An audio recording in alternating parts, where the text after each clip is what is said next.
नमस्कार, आप देख रहे हैं खबरों का सबसे विश्वसनीय और धमाकेदार बुलेटिन न्यूज ब्लास्ट नेशनल और आपके साथ में विजेंद्र सोलंकी। बुलेटिन की शुरुआत एक ऐसी खबर के साथ जो राष्ट्र का गौरव बनने वाला है, क्योंकि संसद के नए भवन के शीर्ष पर राष्ट्रीय चिन्ह स्थापित किया गया है।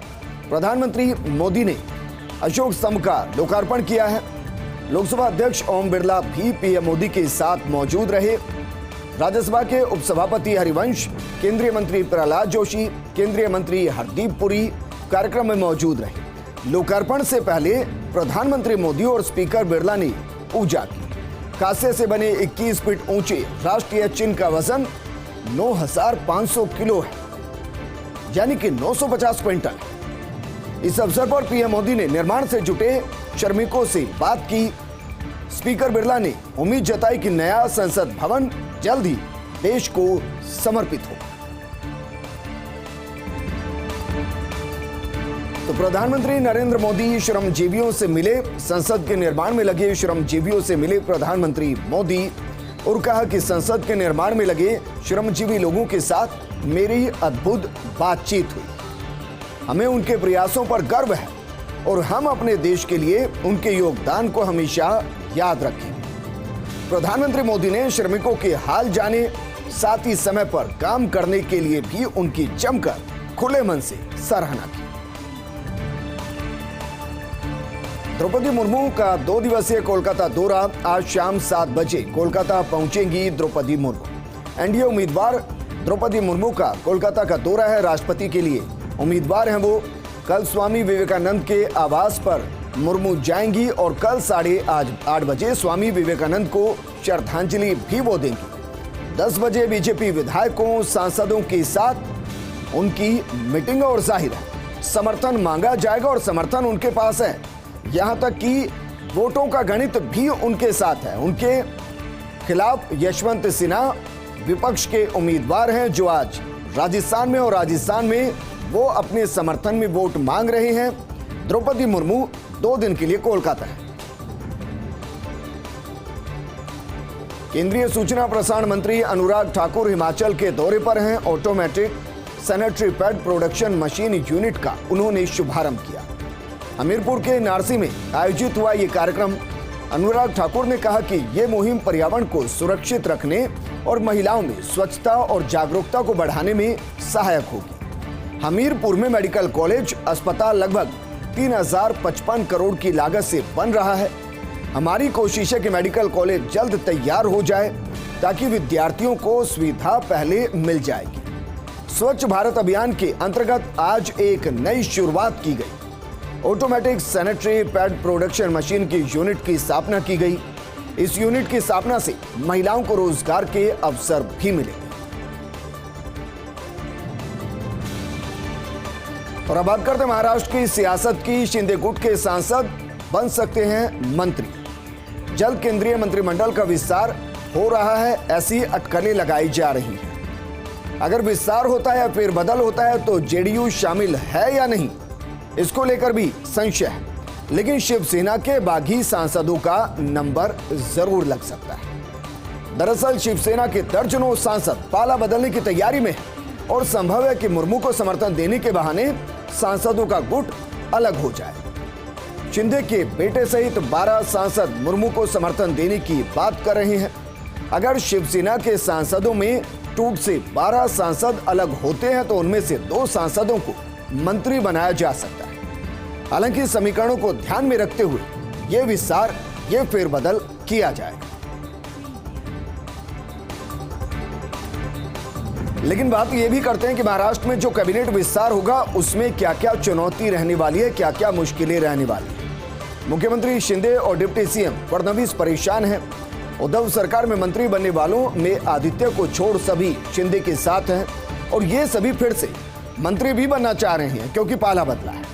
दूसरी तरफ बीजेपी के फॉर्मूले से भी ये लोग नाराज बताए जा रहे हैं।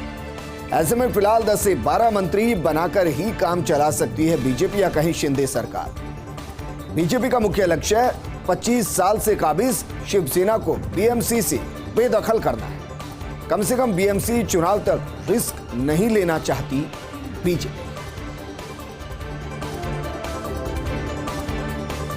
वहीं कुछ नेताओं की बगावत के बाद भी कार्यकर्ता शिवसेना के साथ। शिवसेना के युवा शाखा के अध्यक्ष आदित्य ठाकरे का दावा, आदित्य ठाकरे ने शिव सैनिकों तक पहुंचने के लिए शुरू की निष्ठा यात्रा।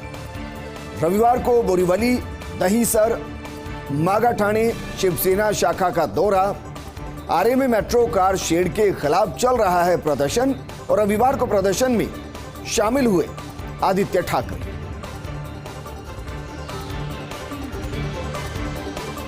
येदियुरप्पा की नाराजगी की बीजेपी को चिंता है। कर्नाटक में अगले साल मई में होने वाले हैं विधानसभा चुनाव। उससे पहले प्रदेश बीजेपी में सब कुछ नहीं दिख रहा ठीक। मतभेद की वजह से शीर्ष नेता साथ नहीं कर रहे काम। इनमें सबसे अहम है पूर्व सीएम बीएस येदियुरप्पा की नाराजगी।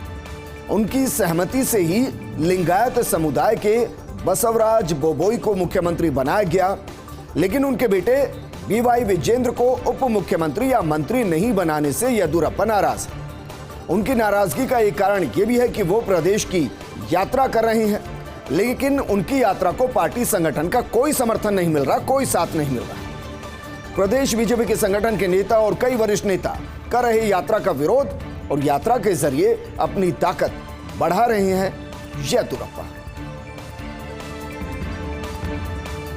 वहीं पसमानदा मुस्लिमों तक पहुंच बनाने के लिए बीजेपी की रणनीति तैयार हो चुकी है।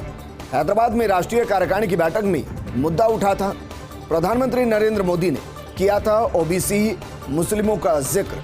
समाज के सभी वर्गों के वंचित लोगों को ध्यान पूर्वक आगे बढ़ाया जाए, उनका ध्यान रखा जाए, इस मुद्दे पर बात हुई।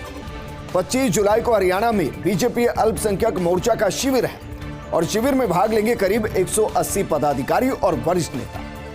बीजेपी के राष्ट्रीय संगठन सचिव बीएल संतोष भी इस शिविर में शामिल होंगे, मौजूद रहेंगे।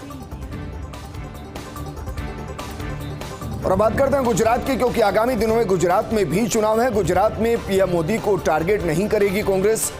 आगामी गुजरात विधानसभा चुनाव के लिए कांग्रेस ने अलग से रणनीति बनाई। दरअसल पिछले चुनाव में सबक लेते हुए कांग्रेस ने फैसला लिया है।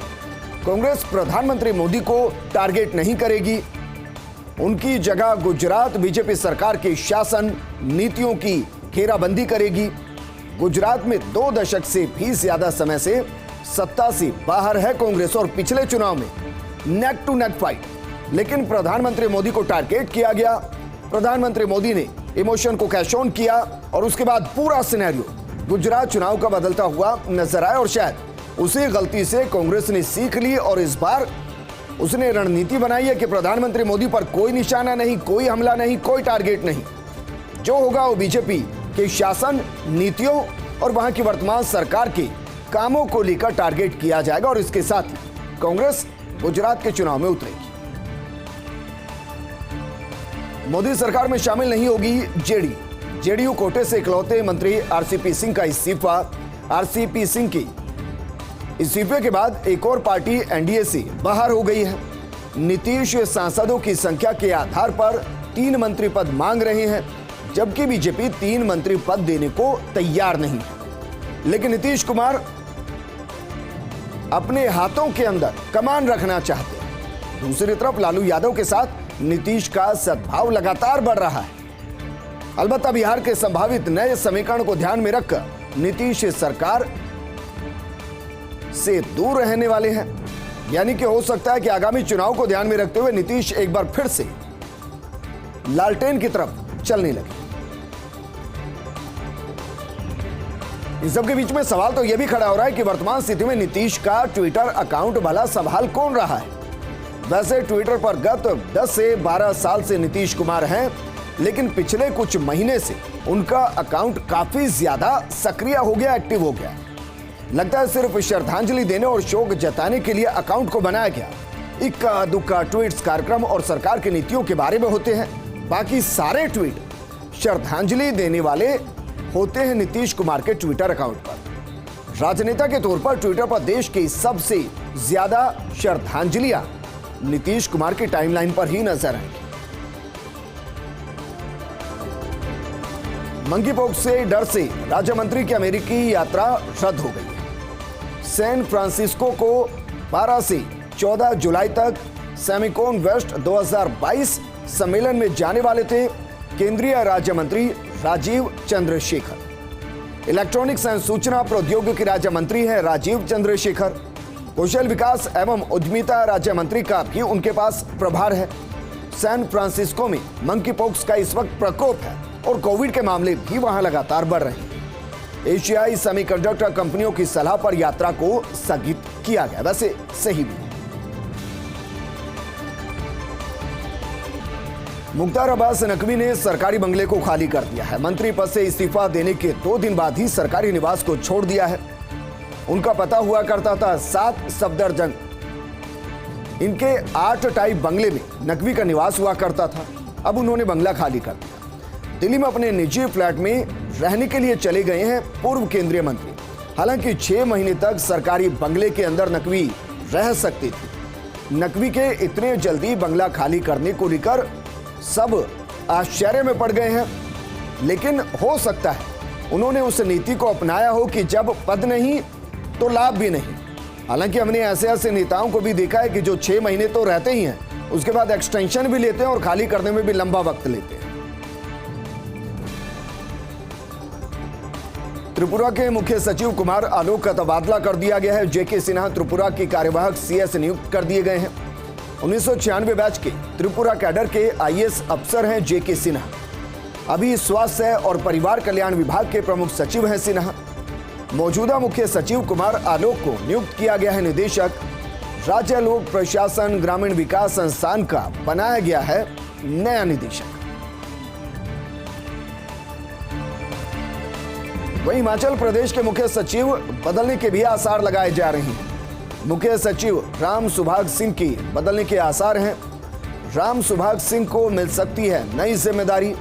मुख्य सूचना आयुक्त की नई जिम्मेदारी मिलने की चर्चा है। अब किसी भी वक्त हो सकती है हिमाचल में नए मुख्य सचिव की घोषणा। मुख्यमंत्री जयराम ठाकुर कर चुके हैं इस बारे में फैसला। और अब बात करते हैं इंडियन एक्सप्रेस की, जिसमें कैब कंपनी उबर के बारे में एक बड़ा खुलासा छपा है। इसमें लिखा है कि ड्राइवर अपराध करते हैं, कंपनी बताती है कानून व्यवस्था को दोषी। दरअसल 5 दिसंबर 2014 को दिल्ली में उबर ड्राइवर ने महिला से दुष्कर्म किया था। उबर के सैन फ्रांसिस्को स्थित मुख्यालय में सुनाई दी इसकी गूंज। ब्रिटिश अखबार द गार्जियन में 30 देशों में की उबर की जांच। दिल्ली की घटना के मद्देनजर 2017 में उबर का डैमेज कंट्रोल शुरू हुआ। उबर के संस्थापक और सीईओ ट्रेविस कलानिक ने इस्तीफा दे दिया। द गार्जियन ने की सैकड़ों की संख्या में ईमेल, इंटरनेट संदेशों की जांच। कानून को चकमा देते हुए सरकार की गलती बताते हैं उबर के अधिकारी। दरअसल कानूनों की धज्जियां उड़ाते हुए उबर इस वक्त कारोबार कर रही है। द गार्जियन ने किया है 1,24,000 उबर फाइल्स का खुलासा। 30 देशों से इंटरनल ईमेल को जुटाया गया, टेक्स्ट मैसेज को इकट्ठा किया गया, डॉक्यूमेंट्स को इकट्ठा किया गया। सिलिकॉन वैली की स्टार्टअप कंपनी थी उबर और इस समय 10 या 20 शहरों में नहीं, देशों में भी नहीं, 72 देशों के अंदर उबर कैब चल रही है और अंदाजा लगाइए 44 अरब डॉलर का कारोबार सालाना कर रही है। टेक्नोलॉजी का उपयोग करते हुए कानून को चकमा देती है उबर। भारत में उबर 2013 में शुरू हुई और इस समय 100 शहरों में 6 लाख ड्राइवर्स इससे जुड़े हुए हैं। कानून के चकमा देते हुए कारोबार को उबर तेजी से फैला रही है। अभिनेत्री कंगना रनौत को पंजाब और हरियाणा हाईकोर्ट से बड़ी राहत मिली है। मानहानि मामले में ट्रायल कोर्ट में सुनवाई पर फिलहाल रोक है। हाईकोर्ट ने बठिंडा ट्रायल कोर्ट को आदेश देते हुए कहा कि केस की अगली सुनवाई तक कंगना के खिलाफ सुनवाई स्थगित रखी। हाईकोर्ट ने शिकायतकर्ता पंजाब सरकार को नोटिस जारी कर जवाब तलब किया है। किसान आंदोलन के दौरान कंगना ने एक फोटो पोस्ट करते हुए टिप्पणी की थी और इस पोस्ट पर कंगना के खिलाफ मोहिंदर कौर ने शिकायत दर्ज करवाई थी। अब इस शिकायत को रद्द करने के लिए कंगना ने हाईकोर्ट में दाखिल की है याचिका। काली की निर्देशक लीना मणिमेकलाई की मुश्किलें बढ़ गई हैं। दिल्ली के 30 हजारी कोर्ट ने समन जारी कर दिया है। लीना के खिलाफ पहले भी कई राज्यों में दर्ज हो चुकी है एफआईआर। अब कोर्ट की अगली सुनवाई 6 अगस्त को होगी। अपनी डॉक्यूमेंट्री काली को लेकर विवादों में है लीना।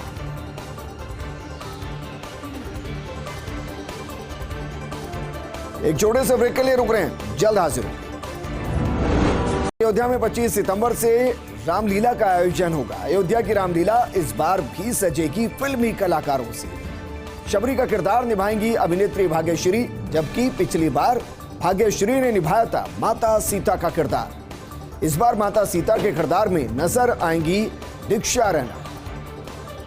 भगवान राम की भूमिका में राहुल भूचर का चयन किया गया है।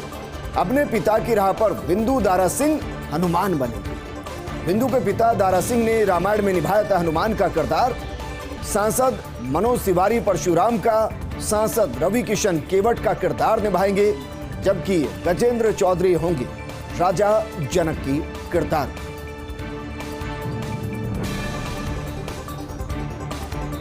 तो रामायण वैसे भी अयोध्या के साथ जुड़ी है, लेकिन इस बार फिल्मी अंदाज में जब रामायण होगी तो 2 चीजों पर फोकस होगा।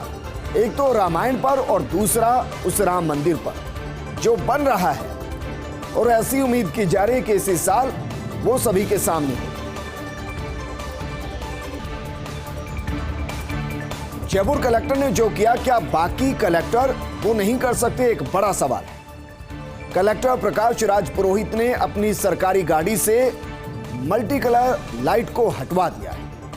वीआईपी कल्चर को खत्म करने का संदेश उन्होंने दिया और इसी के तहत लाइट को अपनी गाड़ी से हटवा दिया। लेकिन सच ये भी है कि प्रदेश के अधिकतर कलेक्टर्स की गाड़ी पर यह लाइट लगी हुई है। केंद्र सरकार ने वीआईपी कल्चर को खत्म करने के मकसद से लाल बत्ती हटाई थी। ऐसे में क्या कलेक्टर्स की गाड़ी में उचित है मल्टी कलर लाइट का इस्तेमाल? यह भी अपने आप में एक सवाल। और क्या प्रकाश राज पुरोहित ने जो किया है, क्या बाकी कलेक्टर्स इसका अनुसरण करते हुए नजर आए? इस बुलेटिन में फिलहाल इतना ही, लेकिन आप बने रहिए फर्स्ट इंडिया न्यूज के साथ, क्योंकि खबरों का सिलसिला लगातार जारी है। नमस्कार।